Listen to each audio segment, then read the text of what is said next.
یکی از اون قسمت‌های مهمی که اکثرا ما بهش توجه کمی داریم یا اصلا بهش توجه نداریم فیلتر هواست. یه بخش خیلی مهم احتراق وجود هوای تمیز و به مقدار نیازه که در صورت گرفتگی فیلتر هوا موتور با کمبود هوا مواجه میشه که اکثر مشکلاتی که توی موتور خودرومون رخ میده و باعث خرابی قسمت‌های دیگه میشه عدم توجه به فیلتر هواست. زمان تعویض هم بستگی به شرایط رانندگی و محلی که ما در اون رانندگی میکنیم بستگی داره، ولی به طور میانگین و توصیه که کارشناسا در این مورد میکنن زمان تعویض بین 12 تا 15 هزار مایل یا 19 تا 24 هزار کیلومتر که همونطور هم که اشاره کردم این زمان ممکنه حتی زودتر هم برسه که بستگی داره به شرایط رانندگی و محلی که توش رانندگی کردید. در هر صورت در صورت وجود مشکل و گرفتگی و کثیف بودن فیلتر هوا یک سری علائم رو از خودش نشون میده که ما متوجه میشیم که احتمالا این فیلتر دچار گرفتگی و مشکل شده که میخوام بهش اشاره کنم. و البته زمان تعویض به نوع و جنس فیلترها هم بستگی داره که 3 نوع متداول فیلترهای هوا توی بازار موجودن. نوع اول فیلترهای سلولوزی هستن که جزو مقرون به صرفه ترین و متداول ترین فیلترها تو بازارن. یکی از دلایل محبوبیت این نوع فیلترها قیمت مناسب اوناست. اما نکته که وجود داره برای همه خودروها کاربرد ندارن. این فیلترها برای خودروهای کوچیک و مناطق دارای آلودگی و گرد و غبار کم بهترینن. نوع دوم فیلترهای کتان قابل تمیز کردن هستند. این فیلترها هم ماندگاری نسبتا بالایی دارن و حتی قابلیت شستشو رو دارن. تغییر فیلتر سلولوزی به کتان کار نسبتا آسونیه و شما میتونید در صورت لزوم تغییرش بدید. نوع سوم هم فیلترهای اسفنجی هستن که برای خودروهای خاصی در واقع طراحی شدن که معمولا به صورت چند لایه هستن و از فناوری نانو بهره میبرند. ولی نکته مهمی که در رابطه با همه این فیلترها وجود داره اینه که همشون در واقع عملکرد یکسانی رو دارن و فقط در نوع طراحی و عمر اینا تفاوت وجود داره. علائم گرفتگی و کثیف بودن فیلتر هوا چیان و ما با توجه به چه علائم و نشانه هایی میتونیم این مسئله رو متوجه بشیم. اولین نشانه مربوط میشه به روشن شدن چراغ چش خودرومون.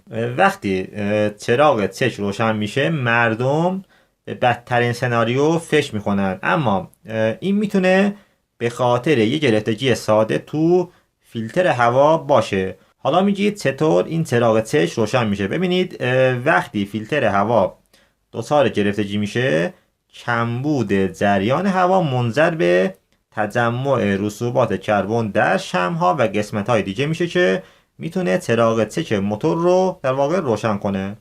دومین نشانه کم شدن شتاب ماشینمونه. من همیشه توی ویدیوهای قبلیم اشاره میکنم که هوای بیشتر به معنای سوختن بهتره. هر چقدر ما بتونیم هوای بیشتری رو به سمت محفظه احتراق هدایت کنیم که اگه دیده باشید توی بعضی از خودروهای خاص میان از توربوشارژ استفاده میکنن که این توربوشارژ میاد هوای بیشتری رو به سمت محفظه احتراق هدایت میکنه که باعث میشه قدرت موتور تا حد چشمگیری زیاد بشه. با همون اندازه موتور یکسان قدرت چندین برابر بیشتر میشه.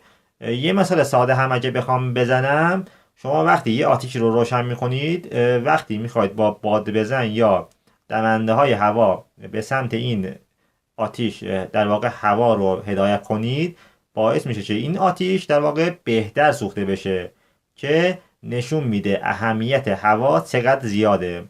پس اگه شما متوجه کم شدن شتاب ماشینتون شدید حتما یه نگاهی به فیلتر هوا بندازید. سومین نشانه مشکل تو استارت زدن و روشن شدن خودرومونه که این هم نتیجه عدم تعویض تو زمان مناسب فیلتر هواست که باعث میشه قسمت‌های دیگه هم دچار مشکل و خرابی بشن. وقتی هوا با کیفیت و میزان کم وارد محفظه احتراق بشه باعث سوختن ناقص بنزین میشه که اینم باعث تجمع رسوبات روی شمع‌ها میشه.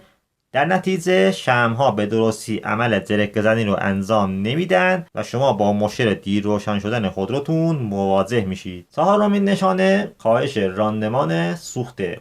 اگه شما به تازگی متوجه افزایش مصرف سوخت خودروتون شدید که مجبور میشید شما زود به زود به جایگاه‌های سوخت مراجعه کنید، احتمال گرفتگی فیلتر هوا وجود داره که اینم دلیلش اینه که به دلیل کمبود هوا سوخت به صورت ناقص و نسوخته خارج میشه و تو این صورت ECU دچار اشتباه محاسباتی میشه و برای جبران اون تقاضای بیشتری برای انژکتور برای تامین سوخت اضافی ایجاد میکنه. پنجمین نشانه بوی بنزینه. ببینید فیلتر هوای کثیف و محسوس شده مانع از توانایی موتور خودروتون برای سوزاندن همه سوخته. در واقع این به این شکله که وقتی سوخت تزریق میشه در اثر کمبود هوا این سوخت به صورت خام و نسوخته در واقع خارج میشه که باعث میشه سوخت به درستی نسوزه و